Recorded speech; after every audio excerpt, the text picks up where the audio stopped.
Okay, Wait, I'm going to do the introduction, Louise, okay? great. Welcome to Stellar #2 Presentational Invitational Series. My name is Helene Smith-Romer. I am the creator and curator of Stellar Presentation Series and a member of the Chicago Women's Caucus for Art. Now, I have trouble pronouncing Louise's name, so I'm doing my best. Okay, I want to tell you. I'm delighted to have Louise LeBourgeois as the second guest artist for Stellar Presentation Invitational.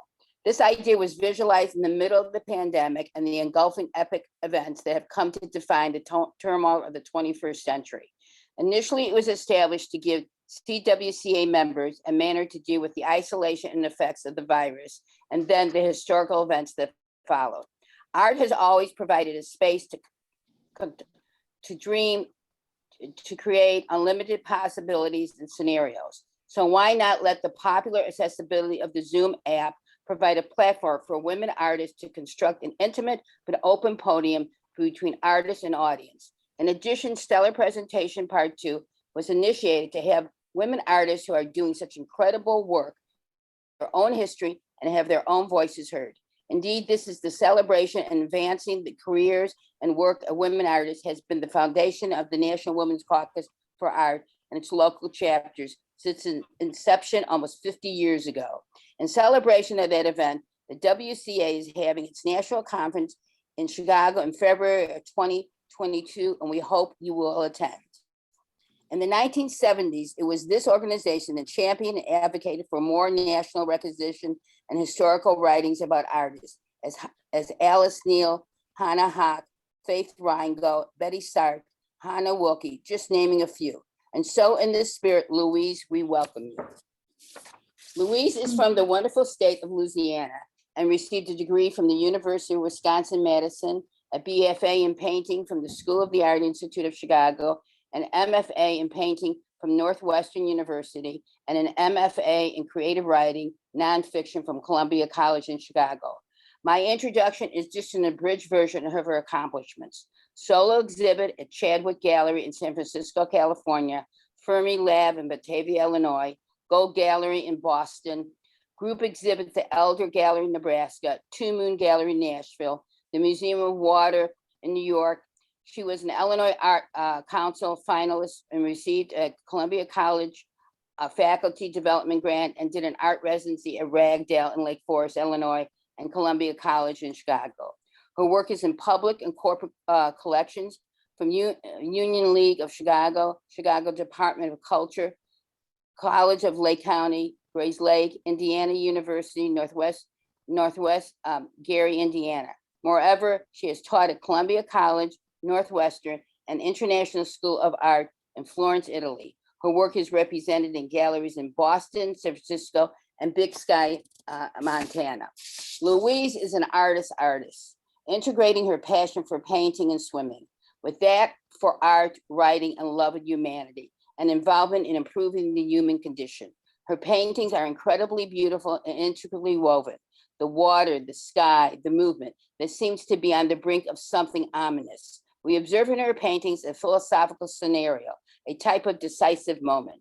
Upon viewing her work, one becomes easily absorbed in its surface, entering a fourth dimension of time that may or may not exist, that extent exceeds our vision, even our imagination. Initially by chance, I became aware of her imagery on Facebook and immediately knew she needed to be part of this series. Fascinating entries, fun, entertaining, informative. One sees her paintings, then photographs of the sky and the water, photographs and articles on swimming and swimmers, including herself, are inserted in the stories. The SEALs teens, Louise is one of the swimming coaches working on improving their swimming skills for competing in open water. The First Strokes Forward beach event for youth impacted by gun violence. And recently on Facebook Narrative was an article on the community campaign to install a life ring on Pratt Pier in beloved Rogers Park, as sadly a young man died because the lack of having one. Louise was part of it all. For me, her Facebook pages, entrees, are itself a type of huge Robert Rauschenberg painting, a contemporary documentary of an artist, an era, life lived while painting.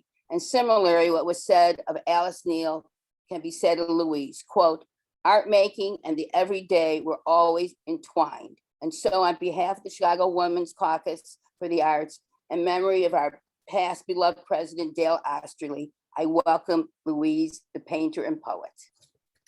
Oh, thank you so much. What you just said is such a gift. And I really appreciate it, Helene. You spent a lot of time looking at my Facebook page, and we had a wonderful studio visit together. So what you said is really wonderful and means a lot to me. Thank you. So I have written up a talk, and I've also created a presentation. And as I've practiced it, I think what makes sense is for me to read some parts and then spend some time going through the images. And so I'm just kind of going to go back and forth. First of all, a great big thank you to the Chicago Women's Caucus for Art for inviting me to speak. It's a big gift to be able to have the opportunity to sit down and reflect and think. We always find out more about ourselves when we do that. And I'd like to thank everybody who's here from my heart. Thank you for spending part of your evening with me listening to my talk. I appreciate your presence. And I hope that what I have to say will spark your imagination and open up new possibilities for your own creativity. I named my talk Movement Through Matter because it applies to two of my favorite activities, swimming and painting. In both, I use my body to move a substance and to move through a substance. My body that knows how to swim is also my body that creates my paintings of water. Before I launch into my talk, I do want to take a few moments to acknowledge how deadly water can be and how many of our fellow human beings around the world, as well as animals and plants, are endangered by water due to climate change. I want to acknowledge those affected by Hurricane Ida in Louisiana, where I was born, as well as on the East Coast. I want to let all of you all know that our hearts are with you. Water is necessary for life, it's a source of pleasure, and it can kill. So I'll talk about my own history of painting and swimming, both of them rooted in joy and in my drive to grow as a human being. They're conduits for me to connect with people and with the world.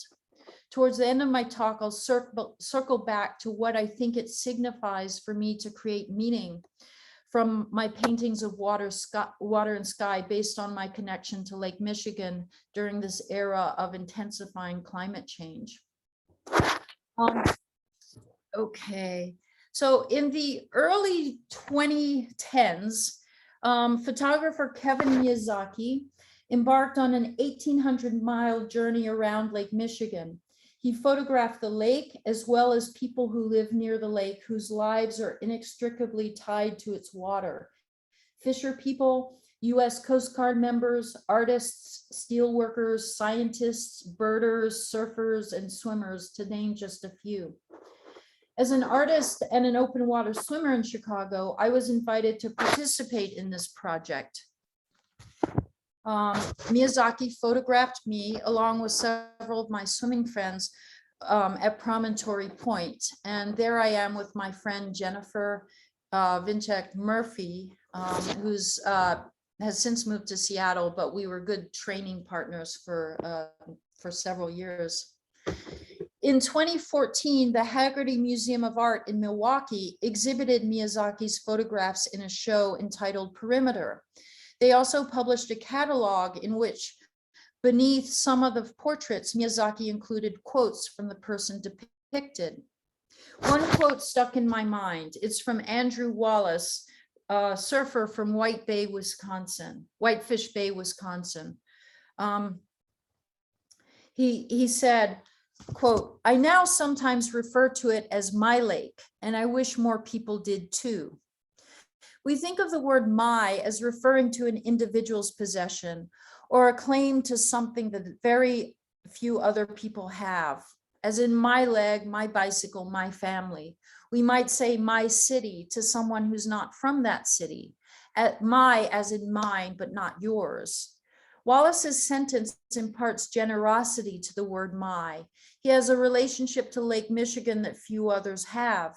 He's of a rare breed, the Lake Michigan surfer. But his words imply that he wishes and requests that we all develop as intimate a relationship to the lake as he has. Wallace's sentence stuck in my mind so persistently because he gave me permission to claim Lake Michigan for myself, by which I mean to love it as much as I can so that I can invite others to love it as much as I do. It's mine, yes, but it's everyone else's too. So I have very early memories of both painting and swimming. I recall painting in my nursery school class and loving the slippery feel of wet tempera paint on paper. I recall being in a swimming pool with my father and my sister. We held on to my father's hands as he pulled both of us through the water. When I was older, around age 6, I recall holding onto my father's shoulders as he swam far from shore in a lake. He stopped and encouraged me to let go. He taught me how to tread water in the deep. I started swimming competitively when I was 12. I went to college thinking I would swim 4 years on my college team, but I quit swimming after the first semester for 2 reasons. The first was that I had a stroke on my right side when I was 3 years old. Of course, it's highly unusual for a child to have a stroke. I was paralyzed on my right side for several hours. By the next day, I could move as I normally did. No one knew what caused it, and I haven't had a stroke since. But it did leave me with a slight tremor on my right side. I only notice it when I try to do something requiring precision with my right hand. I was born left-handed, so my right side was already my non-dominant side. After 6 years of competitive swimming, the limitations that the stroke placed on my body started to show up. My right hand started to curl up during swim practice. You want to have your hand sort of like this when you swim, and my right hand was kind of cupping up like that. It wasn't a cramp. It didn't hurt. The best explanation a doctor could offer was that because of all my swimming, my well-developed muscles in my arms and shoulders were squeezing and impeding my weakened nerves on my right side. It was incredibly frustrating to try to swim with my right hand curling and cupping and not being able to do anything about it. It seemed that no matter how hard I worked at swimming from that point forward, I wouldn't get faster. My hard work was making my right arm feel numb. Swimming and weight training made that problem worse. The brain damage inflicted by the stroke did not prevent me from reaching all the regular childhood developmental milestones, but it did stand in the way of me becoming the excellent college swimmer I had hoped to become. The other compelling reason I quit swimming was that I was a college freshman and I craved new experiences. Competitive swimming is very linear, the lane lines, the laps up and down the pool, the fixation on the clock. I wanted to have long, meandering conversations with the new people I met. I wanted to experiment with ideas. I wanted to read late into the night without having to set my alarm for 6 a.m. practice. I had not planned to become an art major, but my art classes were my favorite classes. The idea of using images to explore great big rambling ideas just absolutely thrilled me. And right now I want to show you some of my college work. Here's a work I just love. I did when I was 6, and I'm like, this is just like a preview of everything else that I would do later on. Here is pen and ink drawing I did my freshman year at college. My first 2 years I was at Kenyon College in Ohio. And I had a really wonderful beginning drawing teacher who I'm now connected with on Facebook. And then I transferred to University of Wisconsin-Madison. Here's a couple of sketchbook drawings showing it because it has swim goggles in it. It's a self-portrait I did at age 19. I was required to keep a sketchbook for a painting class. So I actually don't have any paintings of mine from college, but I do have all my sketchbooks. Here's an unfinished colored pencil drawing, a corner of my room at school. I really love this drawing. I love the dictionary. I love the unfinished quality of it. Here's something I did my senior year of college. It's a oil pastel drawing. My parents actually have it in their kitchen. And I loved Matisse, and I was really influenced by his interiors of with looking out to the landscape. And what I want you to notice actually is this right back here. Much later, I started doing a lot of landscapes, but now really this kind of patch of sky is what I'm really interested in. So, after I quit swimming at age 18, or quit competitive swimming at age 18, I didn't swim very much for about a decade. I was really burnt out. I would swim in a pool every now and then, but trying to figure out how to swim in a pool without causing myself physical pain, there was a lot of unlearning when you're a competitive swimmer and you quit and you try to swim. So I graduated with an art degree in 1985 from University of Wisconsin, and I spent several years after college working at various jobs as an assistant nursery school teacher, in bookstores, as a canvasser for the Wisconsin Nuclear Weapons Freeze campaign, and as a paralegal. I was also figuring out how to be a working artist during those years. In 1992, at age 28, I applied to graduate schools in art, and I was accepted to Northwestern with a full scholarship. I was thrilled to be able to immerse myself in art. I was equally thrilled that Northwestern had a gorgeous pool with an entire wall of floor-to-ceiling windows facing Lake Michigan. I hadn't had regular access to a pool in several years, and I was excited to swim again on my own. I'd swim in the evening after a full day in the studio. Halfway through graduate school, I fixated on the lake as a subject matter. My motivation wasn't erudite or deep. I was dissatisfied with the way I painted. I wanted more nuance in my paintings. I'd long gravitated towards landscape, and I thought that since I felt an affinity to landscape anyway, and because I saw Lake Michigan almost every day, I'd start to make paintings of the lake.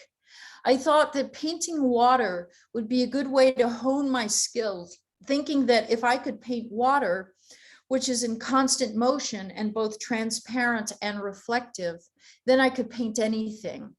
I saw it as a step towards the great works I imagined myself painting, but I had yet to conceive.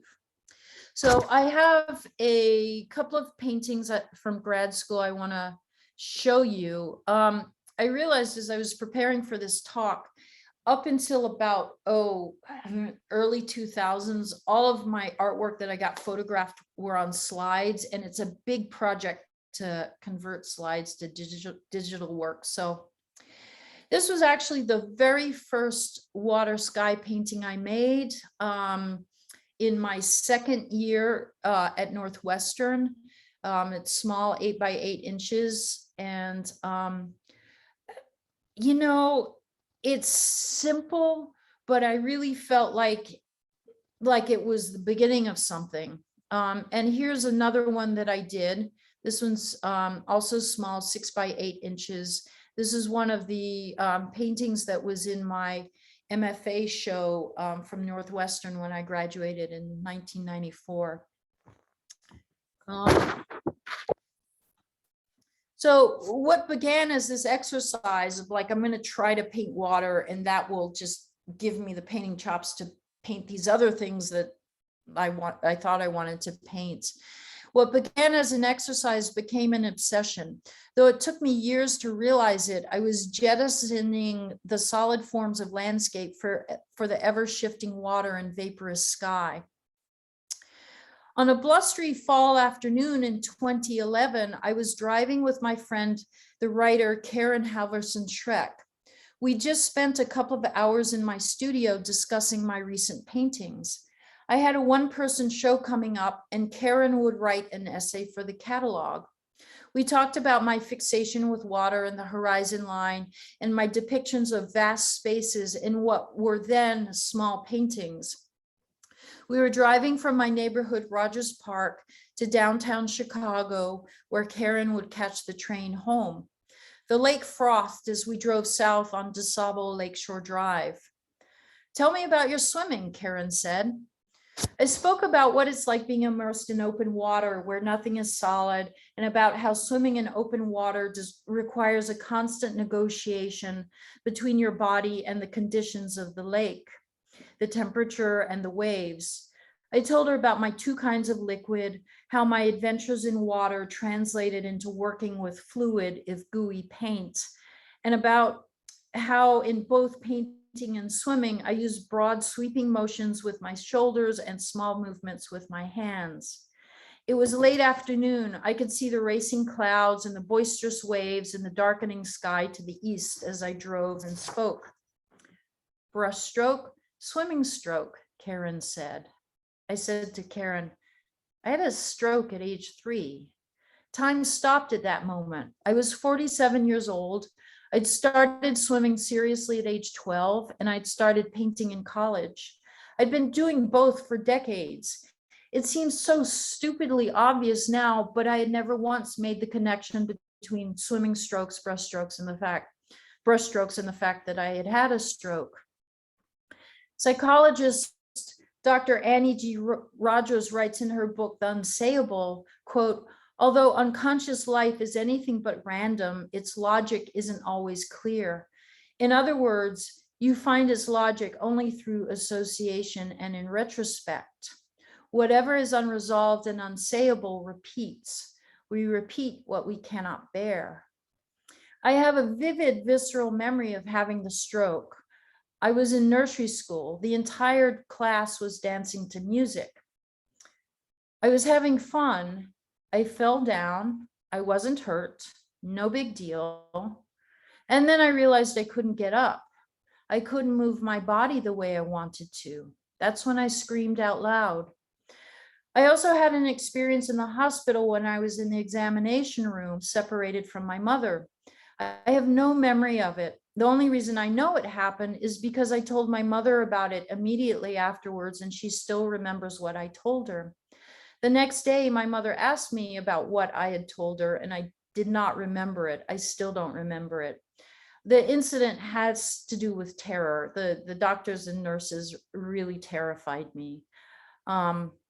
The stroke and what happened in the hospital added up to bewildering, unbearably terrifying interruption of everything I had known until then. I had no way to understand what had happened. Psychically, it was as if my very young consciousness slammed into a massive concrete wall and just stopped. The word stroke itself contains contradictions. It can be gentle, as in a caress. It can be violent, strike, hit, blow, jab, punch, slam, whack, thwack, thump. A stroke can kill. But think about the elegance of a swimming stroke or the range of expression possible in a brushstroke. At age 12, I started to pour my heart and soul into my swimming stroke. At age 18, I found that path blocked. I went in search of another path, which brought me to pour my heart and soul into my brushstrokes. It's all so much bigger and messier than these words I've just written. But that moment of realization in the car with Karen opened a whole new level of awareness for me. When she said brushstroke, swimming stroke, it electrified my entire body. I once heard a painter, Sherith Lundeen, describe her struggle as a young artist to find subject matter that would sustain her interest. She knew that she wanted to paint, but wasn't sure what to paint. She spoke of her journey through various subjects and styles. Eventually, she realized that she was most excited about painting whenever she painted in ways that her body yearned to move.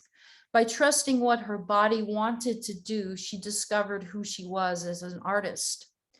This made sense to me. A painting is the record of the accumulation of marks, and those marks are the result of specific movements made by the painter's body. My body has its own preferences when I paint. I want to work on a smooth, rigid surface, and I want my brushstrokes to glide.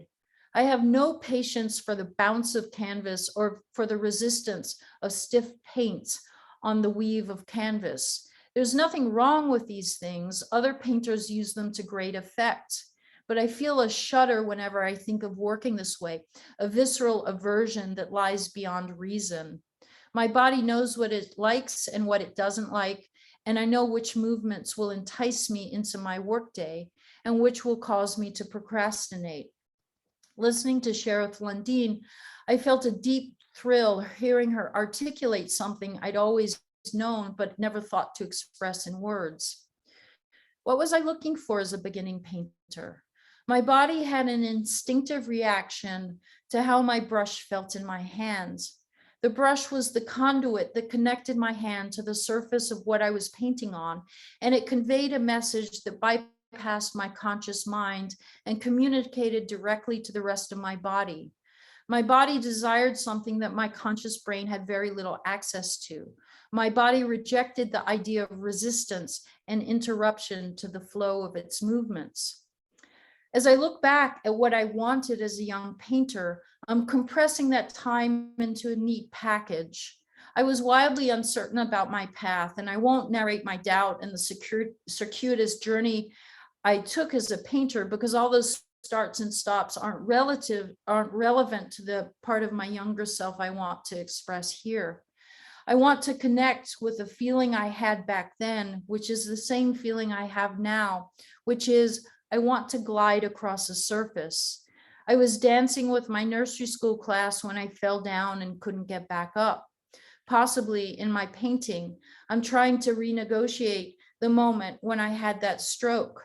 I want to find a way of not slamming into a massive concrete wall. I want to glide across a surface without interruption. So what I'm going to do now, I'm going to stop reading, and I have several slides I'd like to show you. Starting, this is in 96. I finished my graduate program in 94. From about the mid 90s to about 2010, I would say my work was roughly half landscape, imagined landscapes, and roughly half water and sky paintings.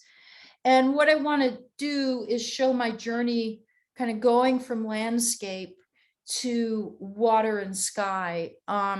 And like that earlier pastel drawing of the interior that looks out onto the landscape and the sky. So it's kind of like this journey out of the interior into the landscape and then further on into water and sky.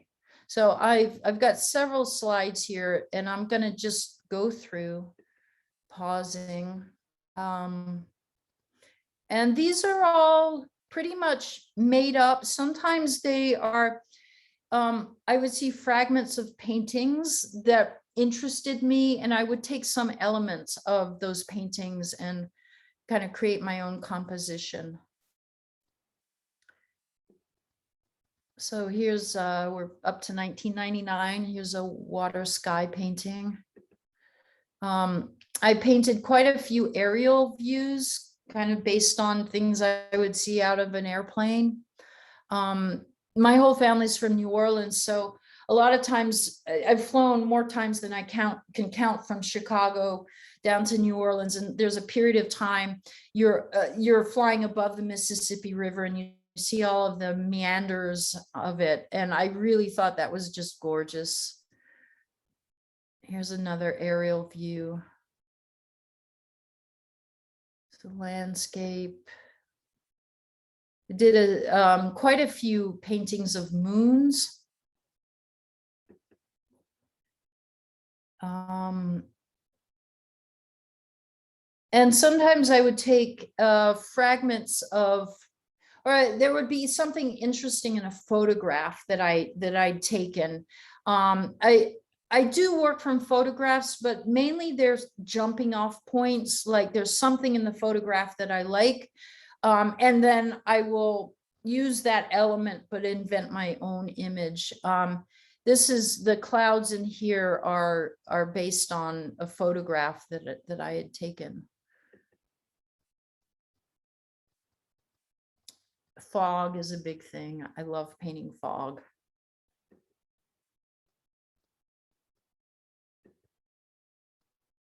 Here's a promontory point on the east side. There are, well, it depends on the level of the lake, but when the lake is fairly low, just seeing like rocks just below the surface and seeing how the water moves over it. And this is totally, completely, utterly invented, this one. So in 2010, I had the opportunity to do an artist residency in Otranto, Italy, which, as you can see, is right at the tip of the heel of the boot of Italy. And I was just looking up Otranto just to be able to tell you something about it, and found out it is the easternmost town in Italy. It was an important port during Roman times, and the Romans would launch military expeditions to the east from Otranto. It has an 11th century cathedral and a 15th century castle. And in this artist residency program, there were probably, I don't know, 10 to 15 other artists, and we all had studios in the castle of the town. It was really magnificent. So here's sort of the top of the castle, the area which we had our studios, and here's a view of the town from that castle, and other views from the top of the castle. So I would go there every day to work in this studio, and I had views of the Adriatic. I also swam every day. And here's pictures of my own studio. So very, you know, what's the word? Simple and spare. And it was so wonderful. Here's my work table while I was there. Here I did a series of 7 drawings that were 14 by 18 inches. Here are 6 of the completed ones. I decided not to bring paints because when you paint with oil paint, there's just so much stuff. You're always running out of something or another, and the town didn't have an art supplies shop. And I thought it would just be a lot, my luggage would be a lot lighter, and it would just give me a chance to work with drawing if I just packed paper and graphite pencils. I did pack watercolors, but I didn't end up using them. So I have 3 of these drawings of water and sky. And so I was drawing every day, and I was swimming almost every day. And it was a very walkable town. It was just like a 5-minute walk to just about anywhere. And my life felt, for 2 weeks, felt wonderfully pared down. I mean, I was making art and I was swimming. And I kind of think of that point as when I really shifted as an artist to doing water and sky, of kind of finding more of what was important to me. Here's the final drawing that I did. And they don't have titles, they just have the dates I worked on them. So, and I didn't even really realize it until I was preparing this talk about how instrumental that time was. And looking back at my work, I still did paint landscapes, but I started to let that go. I started to, my work started to be based much more on what I actually saw when I swam. So here's the very first painting of mine that you saw on the first slide. And here's an image of, I have a camera that can go in the water. And one of the things I love to do is take photographs of the waves as I'm in the waves. And I've done several paintings in this manner of being in the waves. There's a painting from 2014. It's 2016. The next three are paintings from 2020. I don't know if you all remember, but in 2019, we got so much rain, so much rain. I remember like the L stop or the L tracks near my studio, underneath the L tracks in a place that was always in shadow. There was a puddle there that didn't go away for months. I mean, so I started making paintings about rain. And I was playing kind of on like the idea of land of Lincoln, and this is land of water. And then this I was working on in March and April of 2020, just as we were locking down from the pandemic. And while I was working on this painting, I was listening to the radio, and it was announced that Mayor Lightfoot just shut down the lakefront. Nobody could go on the lakefront. And I was like, oh my God, that's crazy. So I entitled this April Storm, Forbidden Lake. And back to some fog. This is actually based on something that I experienced when I was swimming in the summer of, I think 2019. It was a really foggy day, and there at Promontory Point, there are the lamps, and I could see the lamps. I couldn't see trees or anything else, and I just made a point of keeping those lamps in sight. So back to swimming and reading. In the early 2000s, when I was in my late 30s, I started to swim in Lake Michigan consistently, about 2 to 4 times a week from May until October. It took time and practice for me to feel at ease. I was still a very good swimmer, but we humans are land animals. We're not amphibian. And I think the human will to live recoils at finding itself in big, wide, deep, open water without anything solid to grab onto. So it took me quite a while to feel safe in big water. At first, I'd swim with 2 or 3 others in a small pod. We'd pause at each buoy, spaced about 100 to 200 yards apart, to account for each other and decide together whether to continue to the next buoy. Each time we did that, we'd turn our nervousness into reassurance. With each repetition of nervousness transformed into reassurance, we built up our confidence. As our confidence grew, we trusted our own and each other's abilities to bring us safely out into the water and back to land. After a while, our confidence, which was always tempered by caution, became ingrained.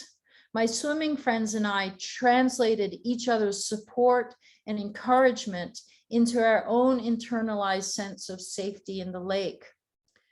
But not everyone feels safe in the lake or at the lakefront, not only because of their swimming ability, but because of racism. And now I'd like to talk about how my love of swimming brought me into greater community engagement with swimming.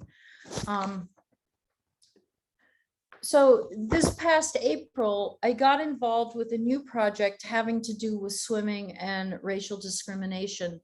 Swimming in the United States has a history rooted in the persistent, violent exclusion of Black people from swimming spaces. This project is, and this is the First Strokes project that Helene mentioned in the beginning. This project is about contradicting that history by creating a safe space for swimming in Lake Michigan for those who have had little or no access to the lakefront or to swimming. The project is new and still in progress, and I'll tell you about how it came about. So I'm going to go back about 20 years. About 20 years ago, I decided that I needed to educate myself about the racist history of the United States through reading, conversation, and participation in groups. For several years, I participated in an anti-racist group through Grace Episcopal Church in Chicago. And in 2016, I earned my MFA in nonfiction writing. My MFA thesis consisted of essays exploring my white Southern family history as enslavers and what it means for me as a white woman thinking about my family history and about race today. I've made it my business to become aware of the ways that living in white supremacist culture has made claims on my consciousness. And with each new level of understanding, to do what I can to move that tightness and tension that white supremacy imposes on everybody, to move it through my body and out of my body. And I consider it an ongoing, lifelong project to do that. So last spring, I was scrolling through Instagram and I saw a post about the Chicago Monuments Project, and I'd never heard of it before. It's an initiative created by the city of Chicago to grapple with Chicago's racist history as embodied in our public monuments. For years, I'd been following the work of a friend of mine, Dr. Karen Cox, who's a historian who teaches at the University of North Carolina in Charlotte. And she's an expert on Confederate monuments and all the history surrounding their installation after the Civil War. So I was intrigued that the city of Chicago was embarking upon its own reckoning with monuments. So I visited the Chicago Monuments Project website several times. In April, an event caught my eye. It was a Zoom presentation by two groups together, CRR 19, let me change the slide, CRR 19 and Firebird Community Arts. CRR 19 stands for the Chicago Race Riot of 1919 and is a nonprofit created to educate people about the history of the 1919 Chicago Race Riot. Firebird Community Arts is a nonprofit arts organization that runs a program, Project Fire, to teach youth who have been impacted by gun violence to create art with glass blowing and ceramics. CRR 19 and Project Fire have partnered to create glass markers to memorialize those killed in the 1919 race riots. I was really intrigued by their collaboration because the 1919 race riots were sparked by a swimming incident. On July 27th, 1919, a Black teenager, 17-year-old Eugene Williams, was floating on a homemade raft in Lake Michigan when he inadvertently floated into a white swimming area of Lake Michigan. Several white men became enraged and started throwing rocks at him. Eugene Williams fell off the raft and drowned. There were countless witnesses to his murder, including police officers who refused to make arrests. These events sparked outrage between Black and white people in Chicago and exploded into a riot that lasted for a week. 38 people were killed and hundreds were injured. Most of those killed and hurt were Black people. So my overriding thought was it started with swimming. So I signed up for the Zoom presentation, and then the next day I emailed the people at CRR 19 and at Firebird Community Arts who spoke at the presentation. I asked them, would you be interested in organizing a swim event to commemorate the incident that sparked the riot? And if so, what would that look like? I had no idea what would happen. I mean, it's just this random email going off. But within a couple of hours, I got several enthusiastic responses. I invited my friend Ching Lee, and here we are. In June, we co-taught a workshop on open water swimming safety for the Swedish Fish Masters swim team. So there's a Ching and me. So I invited Ching Lee, who's an accomplished marathon swimmer, and friends of mine on the Swedish Fish Masters swim team, Eliza, who's on this Zoom, and Terry were both part of this conversation. I invited them to join in because I knew that together they would add useful thinking, expertise, and connections that by myself, I didn't have. Over several conversations, from beginning in April through August, we created a commemoration in the form of a beach party on Friday, August the 13th. I lost my place. For the youth participants of Project Fire. Ching did an outstanding job of leadership and fundraising. Karen Reyes of Firebird Community Arts did a fantastic job of organizing logistics. The Swedish Fish Masters swim team donated money, and members showed up to help with the event. Terry Albano, Eliza Becker, and Jane Montez were there. We plan to make it an annual event. We foresee it growing and evolving over time, but I think the vision will stay the same, to center joy around swimming in the lake, especially for people who've had little to no access to swimming. So I've got a few more photographs from that day. There's Dr. Franklin Cozy-Gay, who is one of the founders of CRR 19.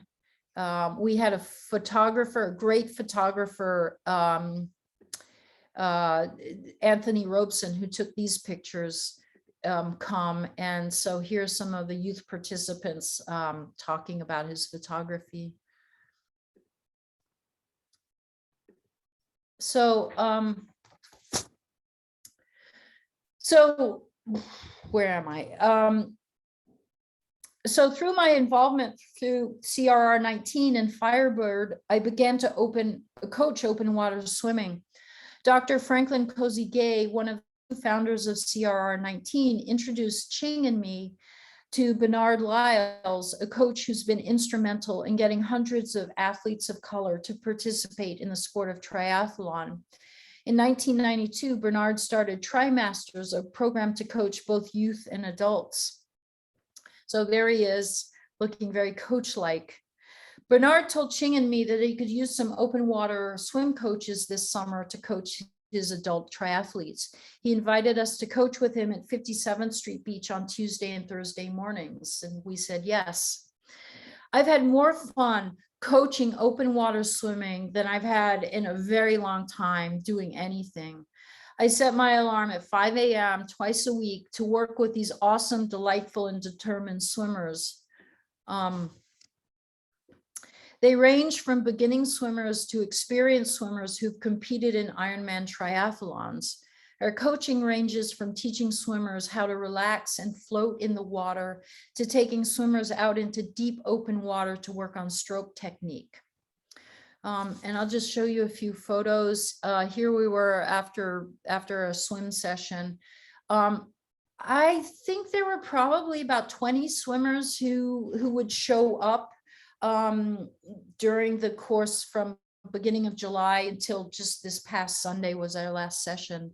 And here are photographs of some of them. Anna Horn and I had a really great training day in the waves a week and a half ago. Bernard took tons of photos, and I asked his permission to use some of them for this talk. So as anyone who teaches knows, that you learn a lot about your subject matter when you teach. You get to revisit the fundamentals that you take for granted. I learned a ton about swimming this past summer. My biggest revelation was about the importance of breath. I realized that a swimmer's survival in water depends less on how strong a swimmer they are and much more on how relaxed they are in the water. A swimmer's relaxation in the water depends on how confident they are that they will be able to get as much air as they need whenever they need it. The breath going in and out of lungs, slow and steady, is what keeps a swimmer on top of the water. I never really fully realized this until I was teaching swimming this summer. We work with swimmers who can swim perfectly well in shallow water in the lake, But when some swimmers go out into deep water, they tense up. Their muscles get tight and they close their mouths. Their breathing becomes shallower. This makes them less buoyant, which makes it harder to keep their head above water, which can lead to fear, which can spiral into panic. In a group with coaches and other swimmers, we encourage anyone who starts to get tense, just to keep breathing. We reassure them that we're right there and we won't let them go under. The moment a swimmer figures out how to keep breathing when they feel tense and then settles into deep breathing is the moment that danger gets transformed into safety. With any activity that has the potential to kill us, a crucial part of the practice involves learning to manage our body's reactions.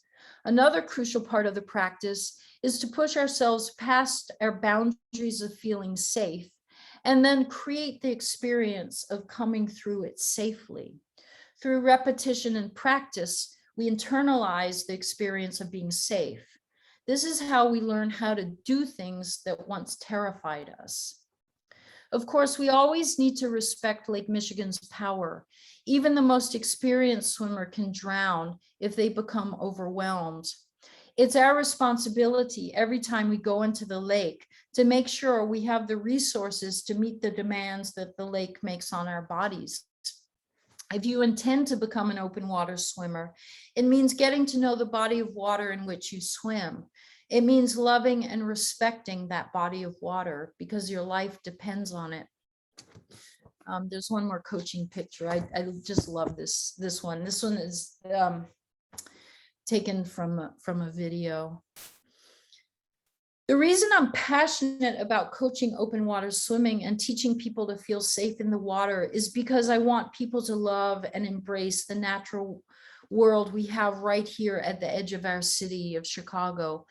It's our urban wilderness. We, the people who live at its edges, are stewards of this natural treasure. The lake at our doorstep contains countless metaphors, especially as we enter a new time of climate change. Swimming safely in Lake Michigan depends on the collaboration of two bodies, the swimmer's body and the body of the lake. Staying on the surface depends on what's happening inside the swimmer's body. When we relax as swimmers, we convert the lake from something that can kill us into something that will support us. When we do this, we're not changing the lake. We're changing our relationship to the lake. This transformation of self means the difference between life and death. I think about air and breathing. In 2021, we're still in the throes of COVID, which attacks the lungs. There are wildfires sending smoke and dangerous particulates into the air. We have increased flooding, which drowns people, animals, and plants. And we have Eric Garner's tragic last words, "I can't breathe," haunting our US culture. What a luxury it is to breathe and how utterly basic it is to life. I think about its contradictions. We're in a critical place with climate change, and we may have already set into motion changes that we are powerless to stop. And that's really scary. That's terrifying. The pandemic lockdown was hard, and it was even harder witnessing the spread of COVID and the death it caused. What if those of us who are able to do it simply breathe deeply for all of those who struggle to breathe? What if that is what the planet is asking us to do right now? What if the solution isn't more technology and human invention? What if the solution is to slow down and breathe? Simply breathing seems counterintuitive to our survival, though. I'm not a scientist or a policy expert, and I would hate to be in charge of actual real-world decisions that have life or death consequences. But I am an artist, writer, thinker, visionary, and I'm a swimmer. And what if we need, first and foremost, a different way of seeing the world and being in the world? And that's something I feel I can bring my talents to. There's a phrase in swimming, you have to swim slow to swim fast. It means that paying close attention to our body's movements through the water and making adjustments is key to swimming more efficiently. When we slow down, we are better able to feel the movements we make that cause resistance in the water. When we slow down, we're better able to feel the movements that help us glide through the water. When we glide, we slip through the water with greater ease and speed. From coaching open water swimming during 2021, I've been thinking about air more than I ever have. I've long thought about my paintings as depicting water and sky. The words sky and air have significant overlap, but we think of sky as a thing that contains other things. Sky has a color or many colors. Sky contains weather, rain, clouds, tornadoes, hurricanes. Sky contains the sun, moon, and stars, but air is invisible. How would one paint air? How would one paint something that is invisible? Painters actually do it all the time. Think of the times you've looked at a painting and gasped, or looked at a painting and cried, or felt something in your body. When that happens, your eyes are the conduit for something else to occur in your body, and that something else transcends the visible. More than I ever have before, I'm trying to paint air. I'm trying to use the visible to convey the invisible. And I want to show four big paintings I did over this summer. And this is called Sky Exhale. So just thinking about the movement of air through the sky and how it looks. This one is called Right Here, Right Now. And these are fairly big, 48 by 48 inches, 4 by 4 feet. Water breathes too. And I was thinking here about how water vapor kind of, rises up and then falls down. And so there's always this sort of conversation and moisture between the water and sky. And this one is based on a photograph. It doesn't actually look like the photograph, but this area of this crescent shape of clouds, this storm front moving in.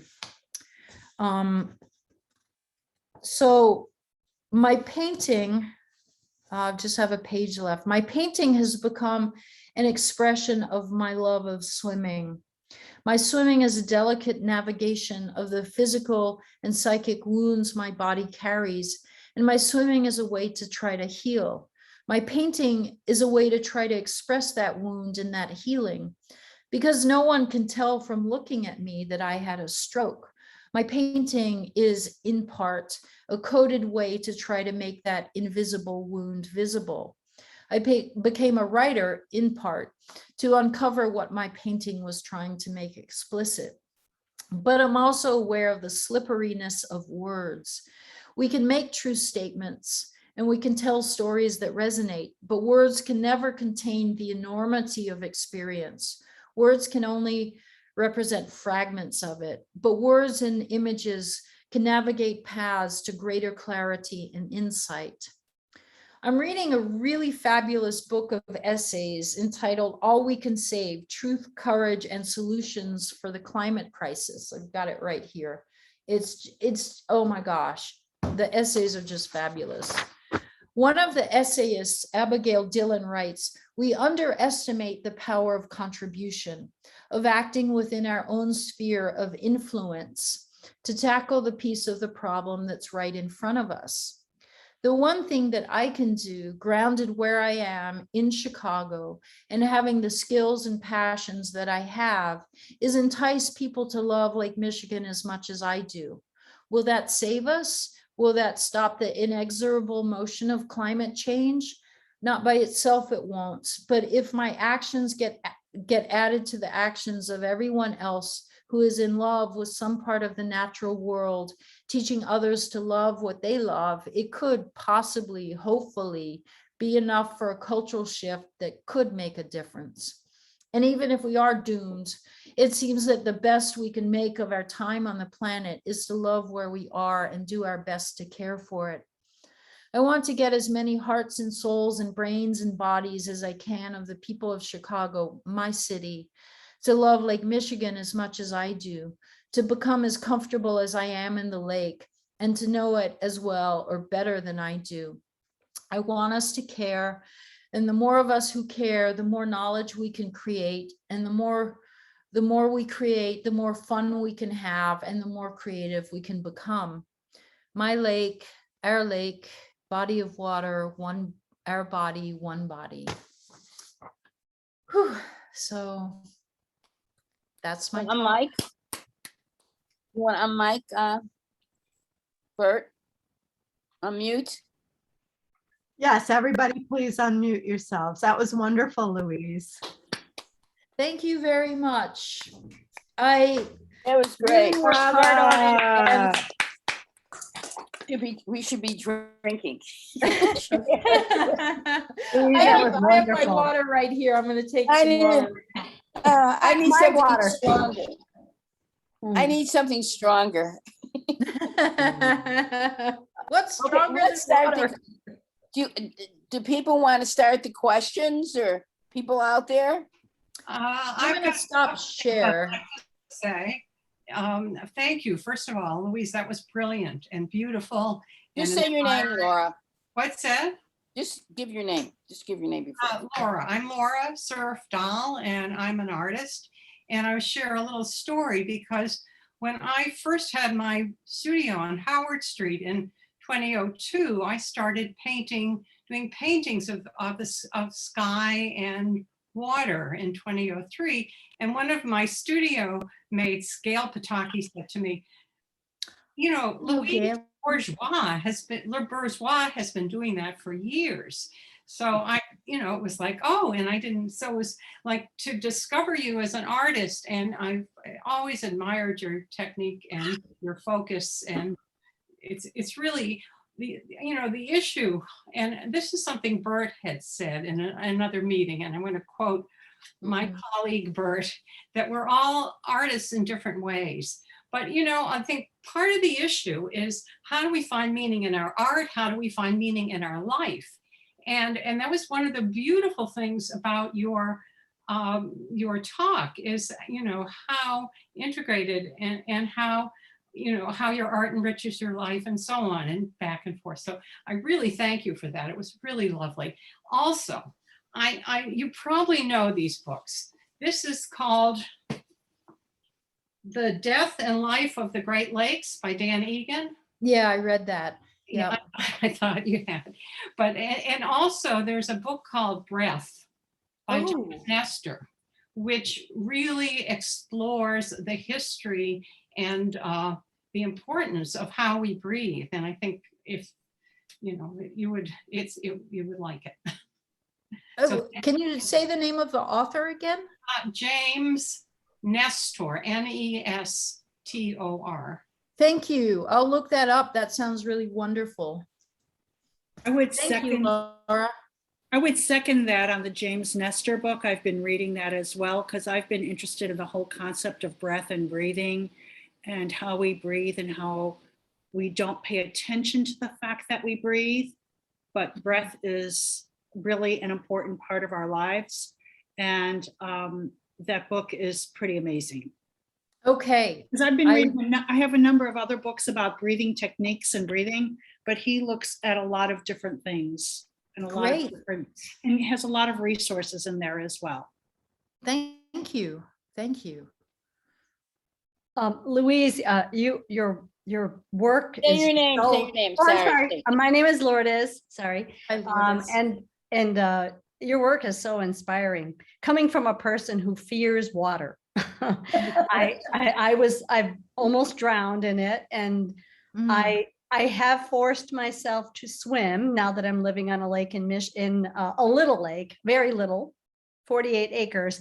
So I do swim. I try to swim when I'm here, but I think about open water swimming and I can't breathe. The thought of it is absolutely terrifying. Though I grew up on the lake, and I spent many hours at the lake as a kid, using it as my meditative tool. I would hang out there. This is where I went when the world was falling apart around me. So your paintings definitely brought back a lot of that, where the lake itself has its own personality, even if you're never in it. You know, Right, yeah. I mean, just thank you. as a visual, I think that it's such a wonderful tonic or antidote to like urban life. I mean, it's just Yeah. visually, it's both simple, but it's complex because it's always changing. So yeah, even if you're not a swimmer, I mean, there's so much to get out of it. I would turn my back to the city and just sit there for hours. So thank you. Yep. It was I wonderful. do that too, yes. Thank you. Any other questions? I mean, this was a very powerful thing. The idea though, Louise, is that art is never just about the art. You know, it's never Right. just about the visual. And that's what part of this series is. And what's really interesting is that sometimes you could feel that this what's going on, but just viewing something for a few minutes is really never enough time, because an artist Right. has put so much time in there, and there's so many layers to everything. So even things you may like or you may not like, you need to give it more time. When you have your installations, do you ever do anything that incorporates all this awareness, all this these metaphors about about the water? Do you put that all ever into one exhibit rather than just, you know, having an art exhibit, have it all part of what you're interested in? I'm not really sure what the question is. Well, instead, yeah, it's- and just instead of just showing, when you show your beautiful work, you know, you show it. Do you Mhm. ever incorporate that kind of like an installation and talk about water, talk about breathing, talk about the politicalness of things, how it all kind of connects, rather than Yeah, just showing the paintings, you know what I well, mean, other drawings? Do you ever put that all kind of together so people could come out of there like we're coming out of this talk, seeing the whole multi-layer of things? well, for every one person show that I do, I've written an artist statement. And so that's always available. The last words in my talk that I just gave one body was actually the title of my last show that I had in San Francisco in May of 2020, which of course I didn't get to go to because of the pandemic. So what I think is that the whole body of work contains all of these ideas. And, you know, I could have actually theoretically written an entirely different talk about my paintings and had that be true too, because there are other, you know, there are other elements. Like you said, the art is never just about the arts. You know, No. it's got so many different layers of meaning in it. And especially, you know, I'm 57 years old, and I've been doing this for a very long time. And the more you do it, the more layers you uncover. Does that kind of answer the question?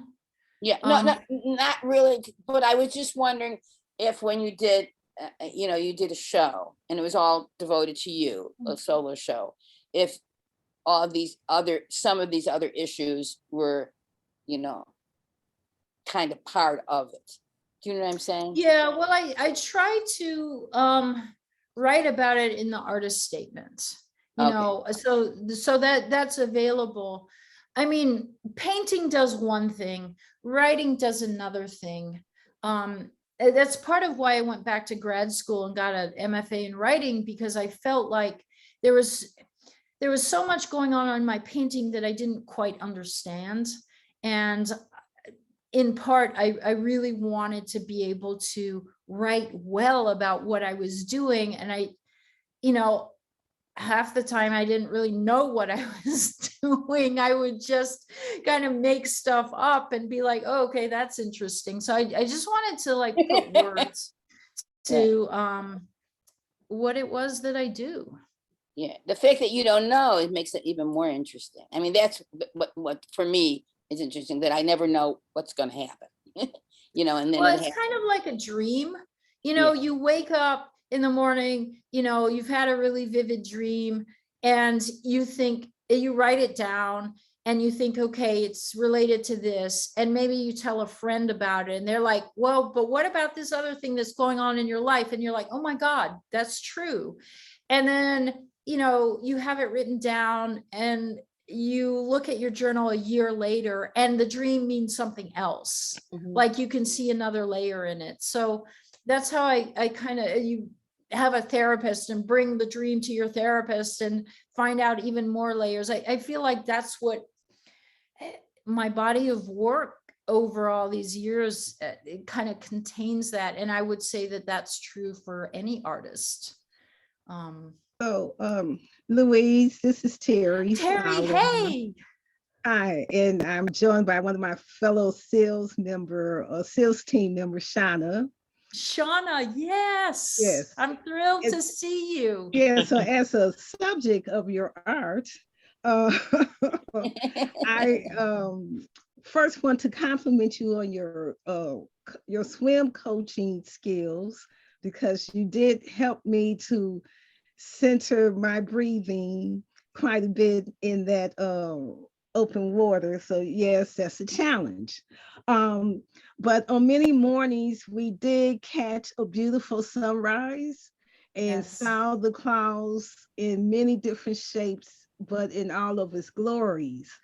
And so I think what your painting and your words and the pictures were able to connect is just the being at one with the water and being at one with the clouds, with the air. You're at one with the universe, I guess is one way to say it. And understanding that, yes, if you can breathe right, you can swim longer, and I guess that's a metaphor for life. When we're in a hurry, we tire ourselves out. And in breathing, when you swim in a hurry, you tire yourself out. So I Yeah. think your paintings and your words and the pictures captured a lot of what we experienced. And so thank you for allowing me to be part of your artistic journey. Oh, well, thank you, Terry and Shauna, too. I have had so much fun with you all this summer. It just, Bernard posts all these videos and I watch them over and over. I'm just like, God, that was just so much fun. And, you were such a leader among the swimmers and organizing everybody and encouraging everybody. So I want to thank you for showing up and, allowing me to coach you. That was such a huge privilege this summer. And I hope that we can continue doing it. Yes. Yeah. Thank you. Thanks a lot. Thanks, Terry. You're welcome. Shauna, you want to add something? Sure. I think Trina's hand was up before mine, so I don't mind waiting. Go ahead. Hey, Louise. Well, greetings from your old hometown. Oh my God, in the there's dark. Trina. Trina, Yeah. good to see you. Trina With and my I went cat. to junior high school and Trina remembers when I started swimming. Hey. Yep. And we have a different lake, much smaller. And I've been there to Yes. swim with you in your lake. But, Yes. two things came to mind. One, Okay. for me, kayaking is similar to your swimming. I've Uh-huh. done kayaking in small lakes and rivers, and I've also done open ocean. And yeah, Okay. you can't fight the water. You need to learn to move with the waves in the open ocean. Because I did it in Guam, Marianas Trench, deepest part of the world, Okay. So for me, kayaking is similar to your swimming. A whole lot warmer though. And the Yeah. Second thing having to do with temperature is I would like to encourage you to apply to the National Science Foundation Artist in Residence in Antarctica. No, the talk is still going on. I mean, the thing is Louise got a, Hey, you know, Sherry, I you don't know, need to they're not mute. muted. I think in the 2000s. I mean, Hey. she's Wait, hold on, 57, so Hold she's a on. little younger than me. hold on. So hold it's not on. like she hasn't been painting a lifetime, but then she went back and got Sherry. another What MFA. happened? Gary, And, Stop in the name her of writing love. is, you know, pretty amazing. And Okay, I just muted all. So now the That works. people that are speaking can unmute Thank you. themselves. Louise, you can unmute yourself. The National Science Foundation has an artist in residence program in Antarctica. You would go down in the summer, which is our winter, because the thing that I could only take pictures. I'm not like you are, but it is phenomenal where the sky meets the frozen water. And sometimes the open water, especially as the water begins to freeze and it goes through its different stages of ice. And of course, the interesting sunrise and sunset. But, you know, if Steve's crazy enough to go with you, actually, I don't think he gets to go, but to lose you for a couple of months, I think you should try that because of your focus on the sky and the water. Yeah. And 3 months in McMurdo Sound, it would be phenomenal, especially if you can convince them to let you dive in that cold water, which, by the way, for everybody else, it's about 27 degrees. Yeah. It's below freezing due to the salinity. Salt water. Yeah. That's a great suggestion. Let's talk later on. I just would like everyone to know that Trina and I were in 7th through 9th grade together in South Carolina, and we have completely different careers. She went into the Navy was in the Navy for 20 years, was an engineering major in college. I was an art major. But she spent time in Antarctica and has shown me pictures of dipping into very cold water before I ever did that. But we've been friends all these years, and I'm really happy to see your face. Great. I was just glad I found it on Facebook, and then I had to get back on tonight because the passcode I didn't have. Oh, okay. So, Cool. So thank you. Shauna. yes, Louise. First of all, I want to encourage you to do what Trina said, having run a marathon in Antarctica. I would encourage you to go down there because I do remember, you know, the horizon and how beautiful that was, and just a very interesting place on Earth. Okay. But I also want to thank you. I've run many, many miles along the lakefront, but I had not gotten into Lake Michigan for probably 30 years or so. And thanks to the SEALs team, Terry, thank you for inviting me. I was able to do my first triathlon a couple weeks ago, even though I was terrified of the deep water. And that is no small part to the SEALs team and the coaches who take time to understand the different challenges that Black people has faced in particular in terms of swimming and in terms of open water. In fact, one of my colleagues was surprised, she actually grew up in France, to hear about the fact that many Black people were not allowed to swim. She was like, it's the lake, it's free, you know? And I said, oh, no, the lake was segregated as well. So I appreciate the fact that you're bringing that up. The riots of 1919, this is all just really important work. And I appreciate the fact that you're integrating that in your art and in your life work. I really appreciate it. Oh, good. Thank you very much. That means a lot to me to hear. Thanks, Shauna. You know, so much of that history that, you know, I found out about those riots when I was in my 30s. Okay. So much of that history, the race history, has been so obliviated that it's just amazing what we're finding out now. And it's just going to start, as much as they want to suppress it, the history of what has happened in America is going to come out, and it's finally going to come out. Long, long overdue. So you talking about it in your work is really important. It's part of that step, that small step that we're taking. As bad as things are, we are taking some small, wonderful steps. Yeah. Yeah. It's very meaningful for me as a white person to engage in this because, you know, growing up, I mean, Trina and I went to an integrated school system in South Carolina, but still, like everywhere else, the Black kids and the white kids, you know, were just in different friend groups. And we would, you know, have a Black friend here or there, but the groups were not integrated. And, you know, it was not talked about in the 60s, 70s, 80s when we were in school, very much at all, at least, you know, in the people that I spent time with. So, but it's something that we all notice. And if you're the least bit conscious, you notice it. And it's good to put attention to it and learn and build friendships. Yep. Anybody else? Any more questions? Nancy, go ahead. Nancy? Nancy, you have to unmute yourself. Okay, thank you, Bert.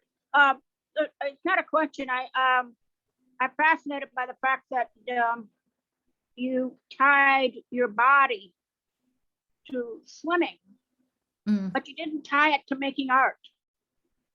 Okay, that flexibility that we have with our hands and our upper torso and our arms and our limbs is what gives us that ability to make art, the physical articulation. And I put it in the chat, but it's a book by Alexander Allen Jr. called The Artistic Animal. The Artistic Animal? Yes, Alexander Allen Jr. And in the first chapter or so, he talks about what the qualities are that allow us as humans to make art. And he uses the allegory of playing baseball. That articulation that we have in our wrists is what allows us to swing a baseball bat, and our ability with our torso to totally swing. But it's the same things that allow us to swim. Yeah. It's the same musculature that enables us to swim is what enables us to be artists. That it's not a question. It's just something for you to think, to note, and add to your bag of tricks when you talk about it. Okay, I appreciate it. Thank you very much, Nancy. Yeah. Thank you. Well, if that is it, unfortunately, it's over. Louise, thank you so much for making art become alive. Thank you so much. Oh, this has been such a gift to be able to do this. And I give my heartfelt thanks to Helene, who reached out to invite me, and the CWCA for providing the platform. And I'm just thrilled to see everybody who's here. Just thank you so much for taking time out of your Tuesday night to listen to what I had to say. It means a lot. Thanks. Our next program is going to be, I think it's October 14th. It's the second Tuesday.